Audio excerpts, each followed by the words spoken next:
spooky friends. This is Colleen. And this is Margaret. And we're the Cousins Weird. We're here together.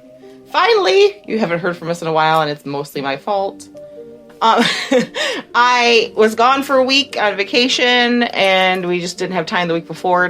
We're going to record extra, but it just didn't work out. But we're here now. I ended up trying to record on my dad's birthday because I forgot it was his birthday. Yeah. I'm sorry, Dad. I don't think you ever listened to this, but, I felt terrible. I kind of like, well, at least you remembered. I go, but I didn't. He called me to tell me they're having pizza tonight for my birthday, and I'm like, oh, shit. I'm terrible. I forgot. I didn't tell him that. No, we don't. In my brain, I'm like, oops. Yeah, we don't tell them that we forget. I can't remember the last time I forgot one of my parents' birthdays. It's not that I forget things. It's not that I forget their birthday. I just forget.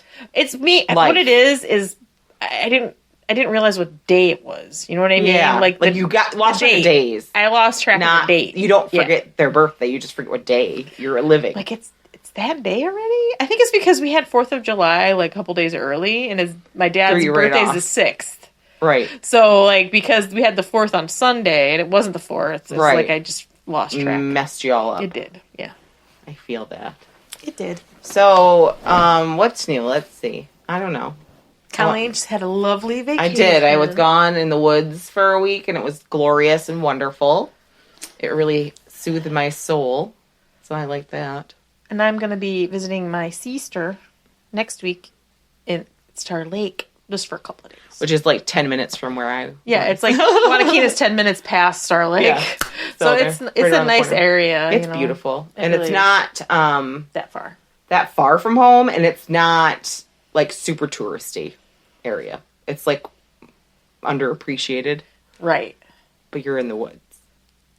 Where they are isn't really the woods. Oh, it's not? Did you ever go to the Star Lake cabin? It's more like a house on the lake. Oh, okay. So it's a lake house. It's like a lake house, okay. Yeah. But there isn't, it has like a grass yard. Oh, okay. Where... if I have a second house... First of all, I don't even want a lawn where I live in my house. No. I don't want a lawn. Like, your cabin in Wanakena, that's like my ideal. Like, I want pine needles on the... That's like my... I want pine needles on the ground of my home. Like, I want like wildflowers, ferns, and pine. I don't want grass. I want when I step, I want it to be brown and pine needles and have a squish. Yeah, squishy. And some moss, some rocks. That's what I want. I don't want lawns. No. Because you know what that was? It was all about, it's like a white supremacy, like, royalty, like, patriarchal thing. We have hired help to trim the yard. Yeah. Nobody working the land at a lawn. I will say, when we went to Seattle, a lot of the yards, there wasn't like grass. It was like ivy and ground cover. And I'm like, it was beautiful. Yeah. Like, I mean, the West Coast is beautiful anyway. It's so green and lush and lots of moss. And because of Seattle, it rains like every day. But their rain is not like our rain. It's like mist. It's like a heavy mist. So you walk outside and you're like, oh, I'm wet. Yeah, when I was there, my hair, regardless, was a frizzy mess. Which I don't mind. All times. Yes. Like, there was no good hair day. For me, it was more... My hair wasn't frizzy, because frizzy comes with... For me, it's like heat and humidity, and that was more it was more wet. So it was like more... I had more curly hair. Yeah, my hair just does the opposite I want, no matter where I am. There's no... agreements there with me and my hair. We don't get along very well. But how did we get there? Oh, because we were talking about lawns. When we don't want lawns because it's just work and it's a waste of water, it's a waste of gas, it's a waste of resources. We don't water our lawn, and we only mow it. I would never water a lawn. We only mow it really so the kids can play outside. Right. Like, if the kids didn't want to go outside, I would have a jungle. Well, I have this idea where I'm going to, like, just throw a bunch of clover seeds out and, like, hope clover takes over. Because clover only grows so big and that's it. Like, that's my goal. And then have some wildflowers. I want to have... And ferns. Like, where the creek is in my house, that whole yard part, I want to just seed it with wildflowers and milkweed. Yeah, perfect. Make a butterfly garden. And then butterfly garden. Maybe mow a trail into it. Yeah, that's fun. See, like a pollinator garden, like that kind of thing. Yeah, wouldn't that be fun? You wouldn't have to do anything. No, and then you're helping the environment. Boo for lawns. Boo for lawns. Mowing the lawn. I got a Ring doorbell on Amazon Prime Day, speaking of things that are wasteful. I know you said I got something. I'm like, what is that? You're like, oh, it's Ring doorbell because it like auto-corrected to something weird. Yeah. I'm like, I don't know what that is, Colleen. Yeah. I got a Ring doorbell and the Echo Show on Prime days, and I'm obsessed with the Ring right now. What's the Echo Show? It's an Echo with a screen, basically. Oh. So you can watch YouTube on it and stuff. So I have it in my kitchen. I have a funny Echo story. Well, it's not really funny, but it's just random. Like, I have an Echo Dot in my room, and then where my room is kind of centrally located in the spa that I work at, and I'm in a little hall. And Are you talking about your house? My no, hall, we're not talking. We're talking about the spa. Where I work. Okay. And there's a little hall, and then there's my room here, and then across from me is where the little laundry closet is, and then next to that is the lady who does manicures and pedicures. It's my old room. It's really small.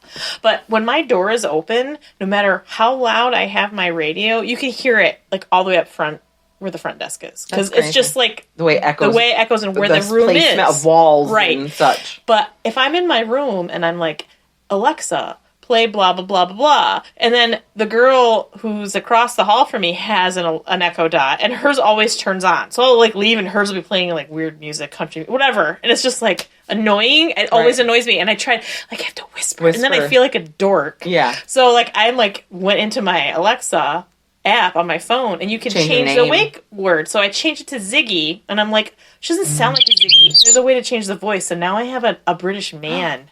I need to do that. And it's like, oh my God, Jude Law's in here with me. I need to do that. I need to change because I have two. And I keep saying Alexa, and I'm like, oh no, it's Ziggy. Because like, who says Ziggy? Nobody's name is Ziggy. No. So it's like something bizarre. Like Alexa was always like, she'd like, oh, here I am. It's like, shut up. I wasn't talking to you. But Ziggy, now that my brain is trained for Ziggy, and I like that. I like it better. But there's only certain ones you can choose from. Like they have a list of like 8 or something different names. You can call it Echo. You can call it Ziggy or Alexa. I thought you could name it anything you wanted. No, it has preset. But I guess it makes sense because it has to read it or whatever. The wake word. I'm going to do that because I have 2. One's in my kitchen, one's in my bathroom, and sometimes the bathroom one hears the kitchen one, like when I'm talking to it. But I was really excited. I'm obsessed with the Ring because anytime someone comes in and out of your house, it notifies you. You have to change the wake up word on your app, though. Yeah, not on. And I changed the sound, like the voice sound on the app, and then you have to change it for each device. So you can have each device sound different. So you can have a different name and a different voice. Oh, I can have friends in every room. Yeah, I like Ziggy and I are besties now. Yeah, I have one at work, and she's a bitch, and she won't work. And there's fun. We're not because besties. There's American Alexa, and then there's a man, and then there's the British woman and a British man, and there's a Canadian woman. Okay. Okay, and then there's Indian woman and man, and there might be one more, but it's like different accents. That's cool. Yeah, I like it. So I can have different friends from different places. Yeah, like Canadian and American are kind of the same thing. Maybe it's just the way they pronounce. I think something. when it tells you here's voice number 6, and it's like, hi, I'm from Canada, maple syrup. It's like funny like stereotypical things like words that like slang words that they use. Okay, yeah, which is kind of fun. How do you get it so she swears and stuff? I don't. Renee knows. I gotta ask Renee would know, and Renee's is like evil. I know. I want an evil one because she'll like say, "I hate you," and it's like, "You should sleep with one eye open tonight." Yeah, I like that. I want one like that. I'm like, it's kind of creepy, Renee. I like it, but robots will take over and kill us. So Terminator's gonna happen. Yeah, it's totally gonna happen. Right, anything else? No. Any more new cats coming into your life? No. Good. No, good. We're good. We have 4, and we're staying stable at 4 cats. I like it. Okay, so today, Margaret, we're going to talk about Ouija boards. The history of Ouija boards. Ooh, how fun! Yeah. That's kind of fun. So the first advertisement of the Ouija board appeared in papers in 1891. And it's read, Ouija, the wonderful talking board, originally was priced for $1.50, which probably was really expensive. For back then? Yeah. Yeah. Should have looked up with today's. Yeah. It basically was the same as it was today. The alphabet is on there, 0 to 9, yes and no. goodbyes on there. And then the planchette, which is that heart-shaped with the circle in it that goes... Everyone knows what a Ouija board is, right? And it was originally made from wood. You weren't a Ouija board kid. Well, you totally and I will tell you why as we read, because it goes into the religious trauma that I have. About Ouija boards? Yeah. About Ouija boards. I was like, I can't have that in my house. You didn't even want one in your house. No, and you will realize why I felt that way, because it's a window for the devil. That's what they told you. The devil. There's a Ouija historian. I feel like I'm saying that wrong, but I'm not. It's Ouija. Ouija board, yeah. But I feel like you just say Ouija. It sounds like you're... I think we used to call it a Ouija board, but it's Ouija. It's Ouija board, right? I think so. Or is it Ouija? It's a Ouija board? I think we used to say Ouija board, but I don't think... Wedgie. Yeah. Wedgie board. It's a wedgie board. So there's a historian. His name is Robert Murch, and he spent years tracing the history of the board and says that no one really knows the origins of it. Talking boards were the precursor of Ouija boards, and in the late 1880s, but there's no documentation of who first developed that talking board. We do know it came out of the America's obsession with spiritualism. We talked about spiritualism before in the 1800s, and then in the late 19th century, spiritualism is the belief that the dead can communicate with the living, and it became big during that 19th century when childbirth, war, disease led to deaths. Basically, everything was going to kill you. Yeah, you die from everything. You die from everything. You get a splinter and you die. Yeah. There was a lot of people dying. Most people died when they had a baby. Yeah. Or the baby died, or you died, or both of you died, because, you know. It became... Chainsaws. Like, people didn't have closure. They were looking for something for closure. Especially in the war. They go away and never see them again. It wasn't like you could call them on the phone. It wasn't like that. Lots of sudden death back then. It became very, very, very popular because there was so much death, and it was such a common practice that it wasn't even associated with the occult at all. It wasn't like spooky. It was like what you did. It was normal. It was like an everyday occurrence. It was like pick up the phone, call on your friend. You would do spiritualism. You try to communicate. Originally, when you're trying to communicate with the dead, you would like call out letters, random letters, and wait for a knock in return if it was the right letter, or wait for some kind of sign that it was. Obviously, this could be time consuming. There's a lot of letters and a lot of waiting happening. So people were looking for easier methods to communicate with the dead, and that's where the talking board came into play, because this is it quicker, faster. Now, the Kennard Novelty Company saw a need in the market and developed the Ouija board.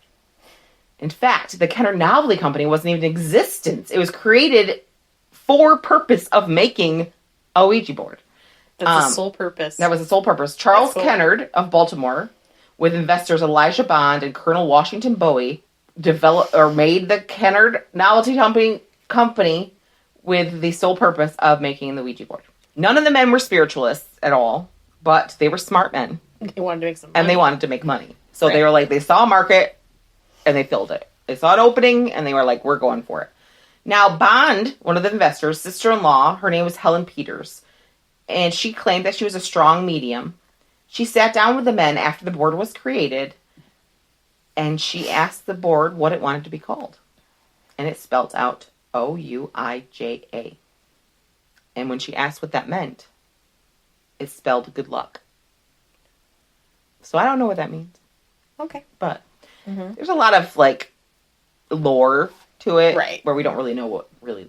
So they knew if they couldn't prove the board worked, that they would never get the patent for it. And they needed the patent for it to be able to make it and make money. So when they went to the patent office, Bond brought Helen Peters, his sister-in-law, the medium, who used the board and showed that it worked. And they wanted to prove that it worked. So the chief officer of the patent department wanted a demonstration. And he said if the board could spell his name correctly, they could file a patent. Now, according to the story, Bond and Peters didn't know the chief officer's name. They never got introduced. They didn't know his name. They all sat down with the board, and it correctly spelled this man's name, which I don't know the man's name to tell you what it was, but it did. So on February 10th, 1891, they were awarded a patent for the Ouija board. It was Richard. It was like Dick. Or Tom. Yeah, it was like My name's James. Peter. Yeah. No, it was Michael. Everybody's his last name was Smith. They just spelled Smith. Oh my god! I was like, he was the 50% chance of being right. Yeah. Now, the patent doesn't say how the board works. It just said the board works. So there's no, like detail of what happened. Because they couldn't really he didn't know why it worked or how it worked. It just does. So Helen Peters eventually wanted nothing more to do with the board after she said it lied to her and destroyed her family. When the Civil War heirlooms that they had came up missing from her home, she asked the board who took them. The board indicated a family member. Half the family believed it and half did not, including Helen. She didn't believe that this person could have taken it. She said it ripped apart her family and the problem was never dissolved. People never spoke to each other again. It was a huge deal. After that happened, she sold her stock she had in the company, and until she died, she told people not to use the board because it lied. So Helen was like, no, this board's a big fat liar. It's not the board. It was the spirit she was talking to. Yeah. The spirit took her shit. Yeah, the spirit probably had her shit. Mm-hmm. That's what they like to do. And blame someone else. Yeah. So the board became a big moneymaker because they, like I said, they were smart. They knew that this was going to sell. Mm-hmm. So the company expanded and they had several factories. And eventually Kennard and Bond ended up leaving the company. Colonel Bowie bought them out because there was a bunch of arguing about what they should do next. And it was that whole stuff, drama between men. I don't even want to get into it. Right. Now, there was a man named William Fuld. I think that's how you say his name is Fuld. He was an employee and a stockholder of the company. And he began running the company for Bowie in 1893. And he learned everything from him. He was like his little protege. In 1898, Colonel Bowie decided that he wanted to sell the rights to it, the board, to other people to make it. So people were buying this patent or buying rights to it to make their own, but no one was doing well with it. Right. They just couldn't make it. Bowie ended up selling the remaining business shares to Fuld for $1 in 1919. So Fuld was smart. He just sat back and waited. Mm-hmm. He knew he was going to get this fortune. Now, the Ouija board really had its most popularity during times of uncertainty. So it like the Great Depression, World War I, 1910 to the 20s, it was World War I, Prohibition. It all boomed again. So he got it in 1919 when people were really using it at the time. It became such a normal part of life in America that Norman Rockwell actually depicted it in one of his paintings. Oh, wow. Yeah, it's in there. It was just there. It's part of our culture. William Fuld was really a marketing genius. He pushed the board out, and he to the point where they had to make more factories. In 1927, they were building a factory, and he went on the roof of it. It was 3 stories. Just supervise the replacement of a flagpole. Okay, why he felt he had to go supervise it? He was one of those. He was one of those people. Mm-hmm. Micromanaged everything. Mm-hmm. According to the Baltimore Sun, it was reported, someone said that was there, one of the crewmen that were there, said that Fuld was standing near the edge of the roof. He grabbed the support of the pole to steady himself, but the support suddenly pulled away, and he fell backwards off the roof. Miraculously, like something you'd see in a movie, he caught onto the windowsill. What? As he was falling. Which suddenly closed, and he fell to the ground and broke his ribs. But he was still alive. Oh my God. He gets in the ambulance to go to the hospital, and the ambulance hits a bump, and one of his broken ribs punctures his lung. Or his heart? His heart, yes, I'm sorry. Killed him. According to his family, the Ouija board told him to build the factory where he built it, in that 3-story building. That killed him. But it was a comedy of errors that led to his death because, he saved himself and then landed on the ground. He would have died if he fell the 3 stories probably flat out. But then a bump in the ambulance, the board was like, no, bitch. You're done. You're done. It didn't want him around, I'm thinking. Now, there's several stories that made the news over the years about Ouija boards. And I'm going to name off all these weird things that happened. In 1916, Pearl Kernan wrote poems, and she was a poet, and she'd write stories. And she said They were dictated through the Ouija board by a ghost of the 17th century poet Wendy Patience Worth. Crazy. Yeah. 1921, the New York Times reported about a woman in Chicago that said the Ouija board spirits told her to leave her dead mother's body in the living room for 15 days before burying her in the backyard. And when they asked her why, she said, well, the Ouija board told me to. There was two women in Buffalo, New York, murdered another woman because the Ouija board told them to in 1930. Yikes. Those women had mental illness. Yes. Here's the one that has really, it like changed our whole culture, what this did. Roland Doe, a 14-year-old boy who was said to be under demonic possession, the Catholic Church performed exorcisms on him in 1949. The church said that he became possessed after using a Ouija board. That story of this child, which it's crazy. Like, I want to do like a whole episode just on Ronald Dole and his experience in exorcisms, because that's where the novel Exorcist was inspired of. Yeah. So it'd be kind of cool to do a whole episode on Ronald. During the Great Depression, obviously they had to open more factories. That was like one of the few things that expanded during the Depression. Wow. During 1944, so World War II, one New York department store, sold 50,000 Holy shit. Ouija boards. One department store.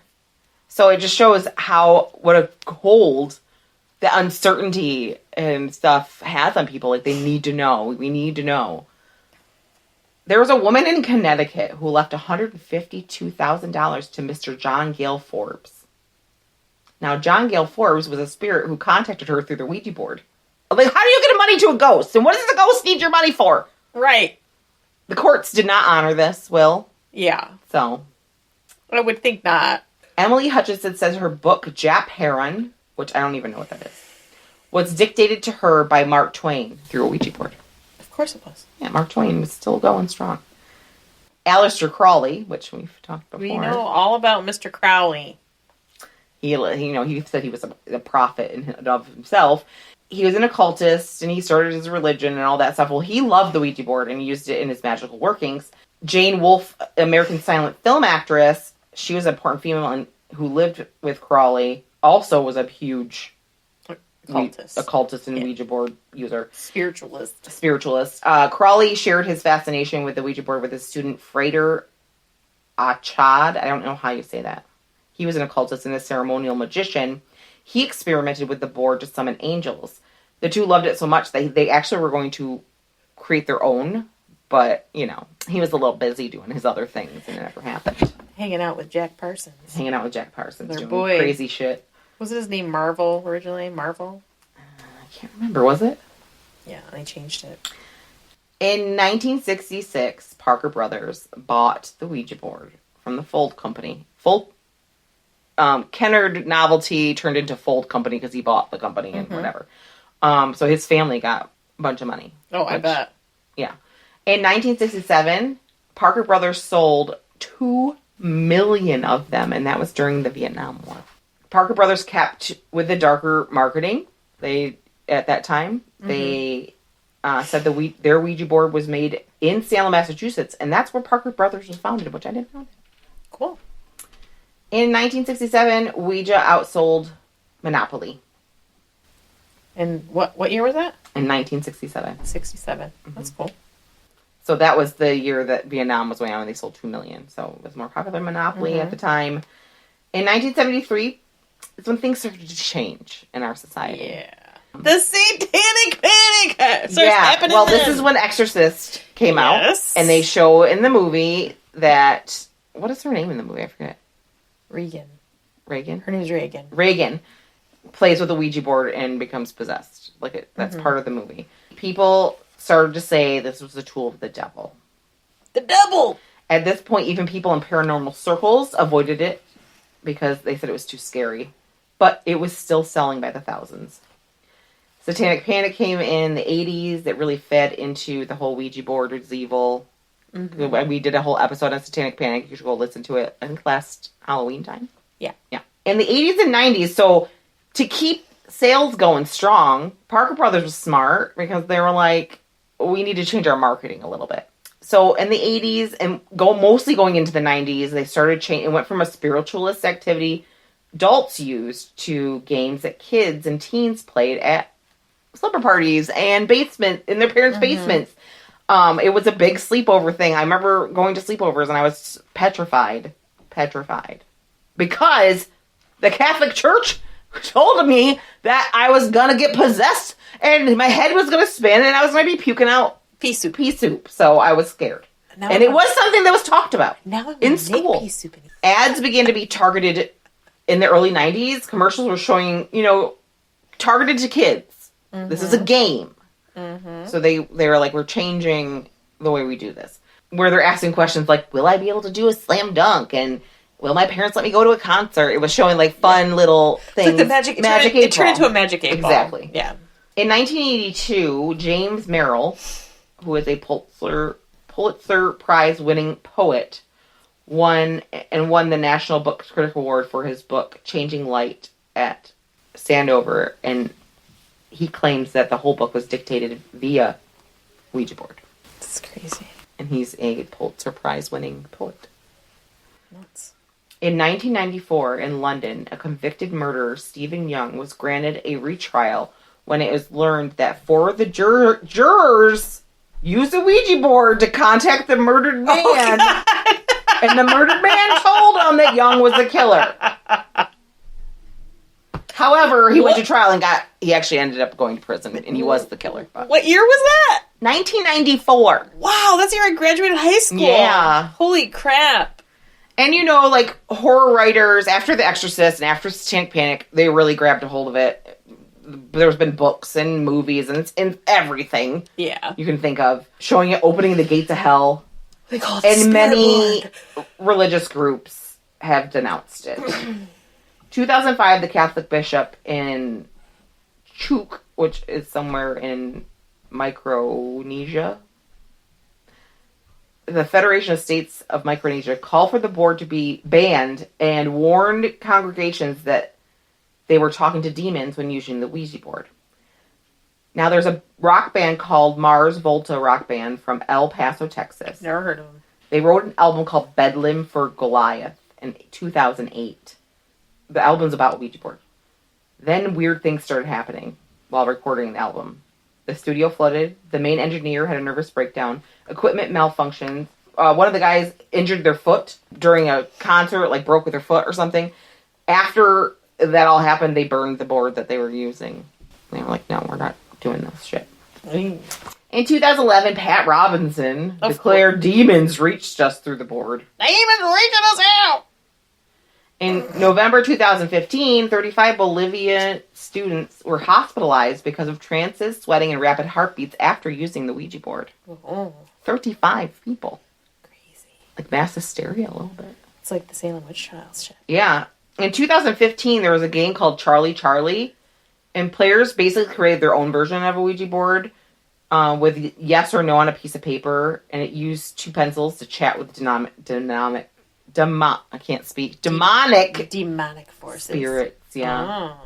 Now, occultists and spiritual workers still use it today to speak to the other side, and cultists agree that you need to be cautious and respectful and use common sense. If you have the wrong intention, it can get a little dangerous. One of the rules I remember is like you were never supposed to use it by yourself. You were only supposed to use it with another person. It was like a 2-person thing. You couldn't. Right.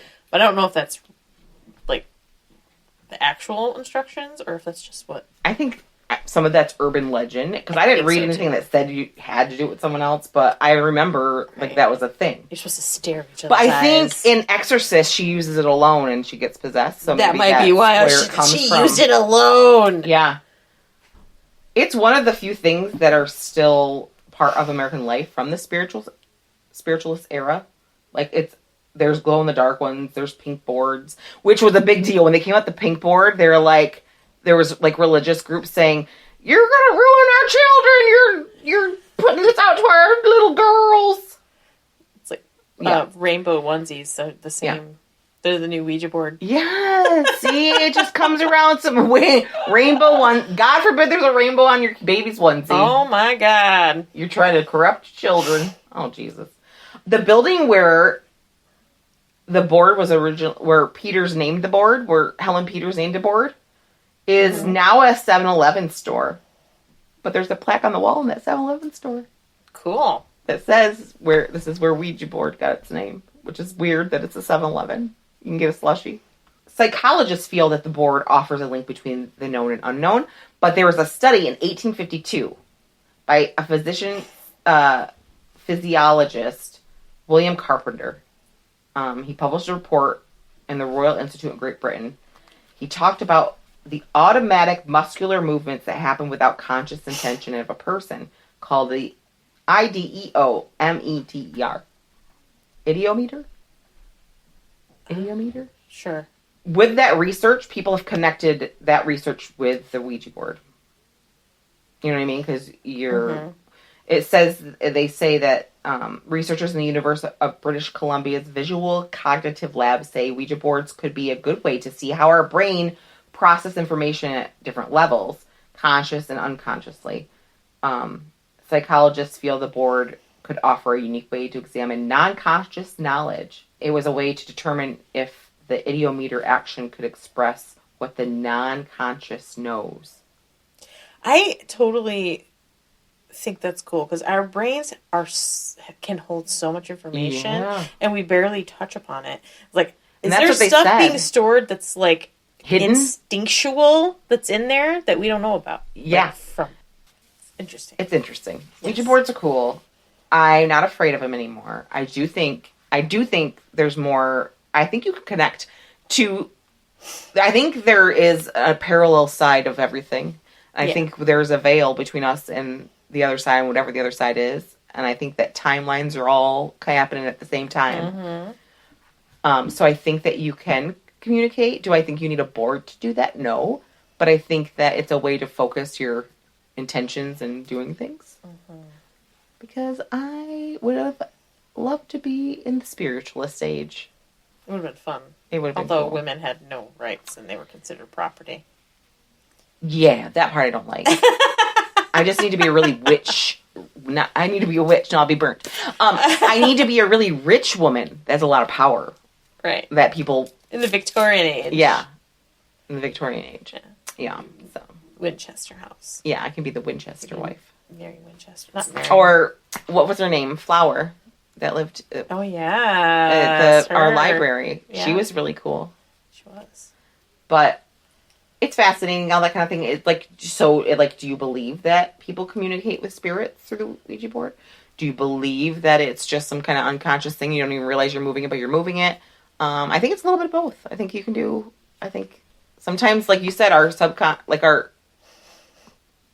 subconscious mind is holding on to so much more than we even know. Right. And maybe we are having conversations with parallel people. Fascinating. Sharing knowledge that we don't know. We don't even know, and it's locked in our heads because we're too stupid to get it out. Which our brains are smart, but we're dumb and we can't access it. Like, we don't utilize it. I don't know. The Ouija boards are cool. I'm not afraid of them anymore. Regardless if you believe it or not, if it gives someone some closure, it doesn't matter. Yeah, right. So, but I really am in a spiritual awakening over the last year about, like, that kind of stuff. New Age stuff. Yeah, more metaphysical and really, I've always dabbled, but I've never really, and I just have deep dived into it, and I've been, trying to absorb it all. So, anyway. Very cool. I remember at one time, though, I think Renee was having a summer party, and I was at your house, and they started doing Ouija boards, and I was like, I'm out! I was like 13 or 14 or something, and I was like, nope! I didn't mention it with you. I did it with other people at other places. Right. So, but I didn't have the fear of it that you had. It was, I'm telling you, that Catholic, it's religious trauma. Really, it is. It really is. Like, the amount of guilt and trauma that gets shoved down your throat. Small church, and it wasn't like, I don't know, it was just church. It was real bland. You know what I mean? They didn't even give you wine. Yeah. But they didn't preach, like, hate, and they didn't preach like fire and brimstone either. It was just like you go to church, they read from the Bible, you sing a bunch of hymns, they have a sermon. I think part of my thing is when you go to Catholic school, like you're 24/7, like surrounded by, and that was you. That, and not that they really preached hate or anything like that, because I don't remember that. I actually probably opened my mind to more religions as in high school, because I learned about it. I had religious teachers or I had priests that were teachers, but both of them taught about all religions and like all different beliefs, and one of them really opened my mind about how the Bible is stories and lessons, not like black and white. This is it. Right.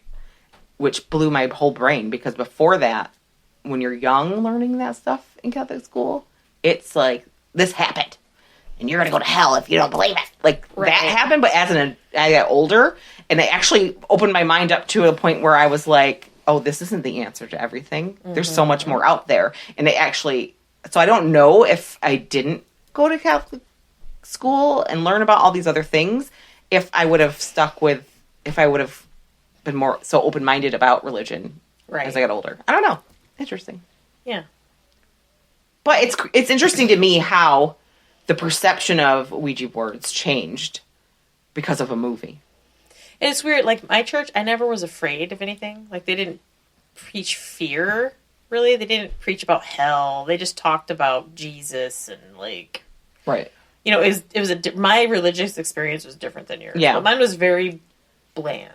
You know what I mean? Like, the Catholic Church is the church that does exorcisms. Right. So there's a lot of...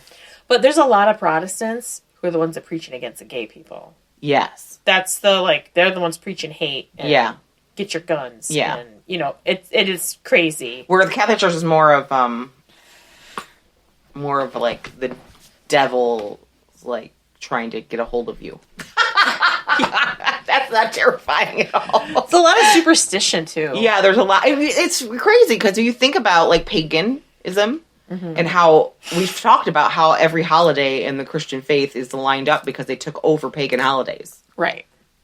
So, how can you say you were the first religion? Hate. People are like, Jesus is the reason for the season. Like, at Christmas time. It's like, he's not really, because it was spring. His birthday, according to scholars, is closer to freaking Easter. Yeah. It just aligned with the pagan religion that celebrated the same thing. So we'll just use it. Oh, it's Jesus' birthday. We'll just take it over your completely. God and your goddess. It's Jesus. And how can you say your religion is the only religion when you took over other people's traditions and stuff? Like, it doesn't make sense. It doesn't add up. It doesn't make...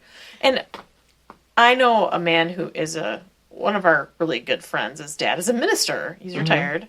But he used to say, it doesn't say... In the Bible, it doesn't say that there's no other religions. It says you can have no other religions before me. Right. So he's just saying, he's not saying that they're not real. He says you can't.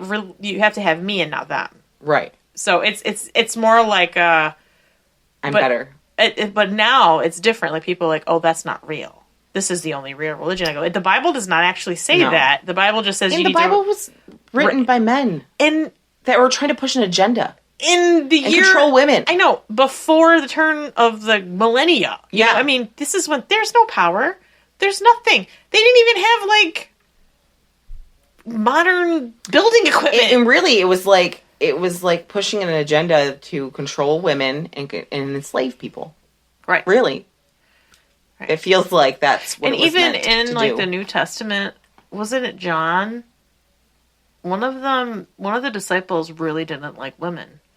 And you can tell... in his writing. Because he talks a lot about how women are evil and blah, blah, blah. But the other ones don't mention it, and it's just him. And it's because that's his agenda, because he wrote it. Yeah, exactly. You know, and it's written by men. People forget, like, oh, but they were inspired by God. Well, just because they told you they were... Yeah, exactly. Doesn't necessarily mean that they were. How can you say that person on the corner you're calling crazy, saying that Jesus, like the person on the street corner that's homeless screaming about Jesus, how do you know that God doesn't talk to him then? Right. You don't know. You don't. Because you don't know. Because if you're going to believe a book that's like... thousands of years old. Why wouldn't you believe this dude? Right. I just...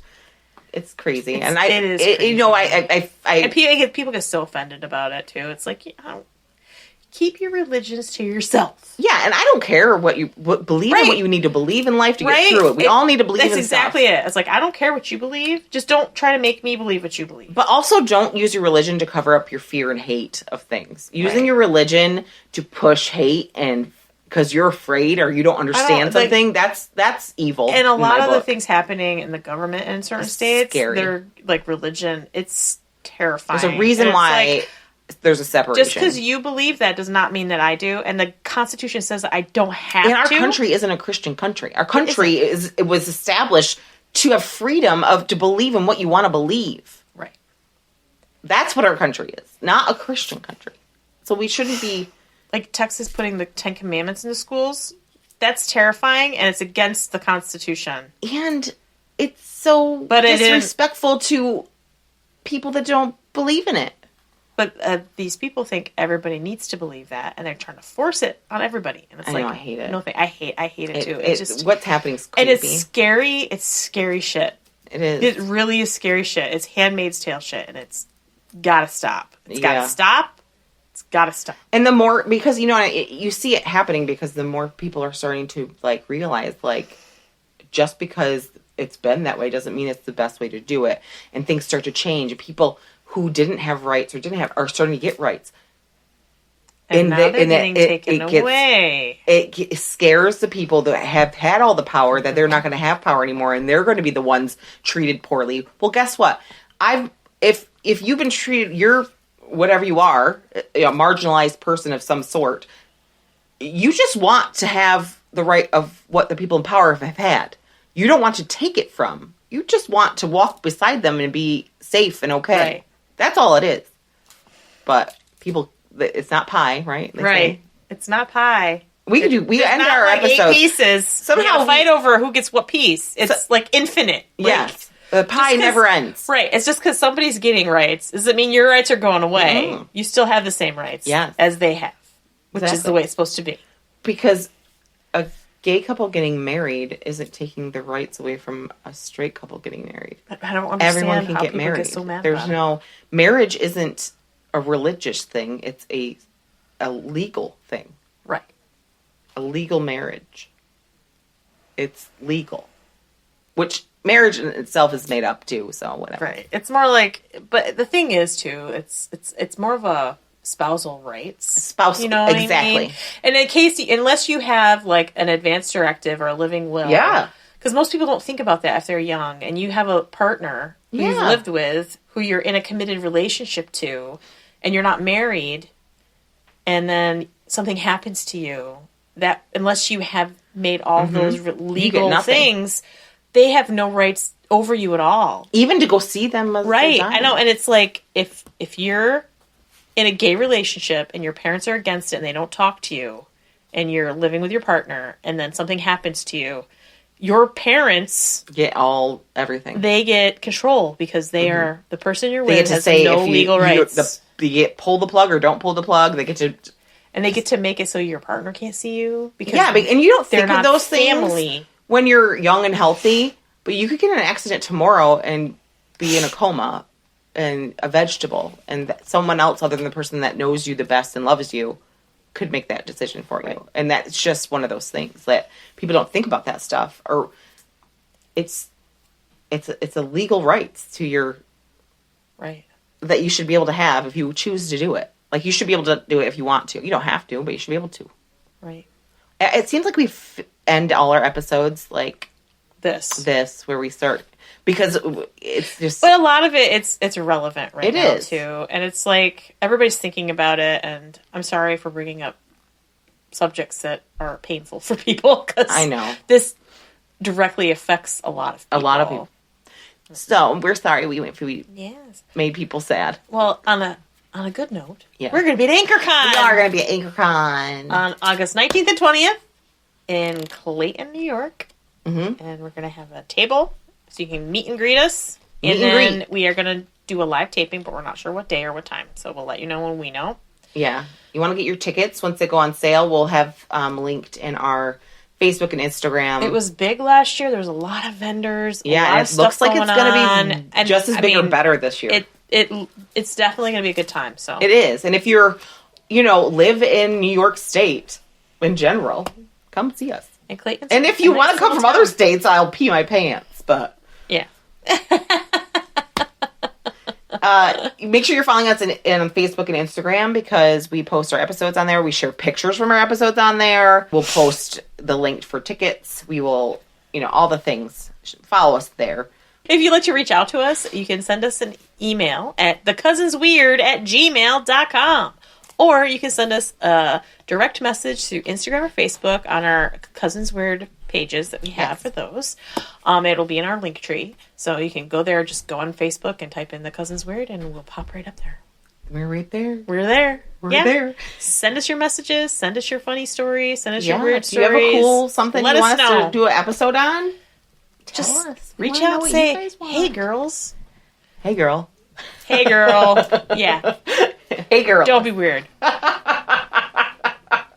be creepy. I think of those, who was it? Ryan Gosling memes were like, hey, girl. I can think of when he said that. I haven't done this in a while. Oh, Patreon. If you want to support our podcast, obviously the best way to do it is spread the word. Tell your friends. Like us. Rate us. Subscribe to us because all those things push us up into the algorithms of the universe and other people find us that way. So that's awesome when you do that. But if you want to, help pay for our hosting fees, you could go to patreon.com/thecousinsweird. For $1 a month and become a freaky friend and you get bonus episodes and a sticker. Mm-hmm. I haven't said this in a minute. And for $5 a month, you become a terrible trender. You get bonus episodes, a sticker, ad-free episodes, a yearly gift, and then a quarterly Skype chat with the Cousins Weird. Yes. And we just talk like this, like a bunch of couple people that are weird. Oh, yeah. Because that's what we are. So I think I had a stroke at some point in the end of this because I can't form sentences. Stay freaky. Bye. Bye.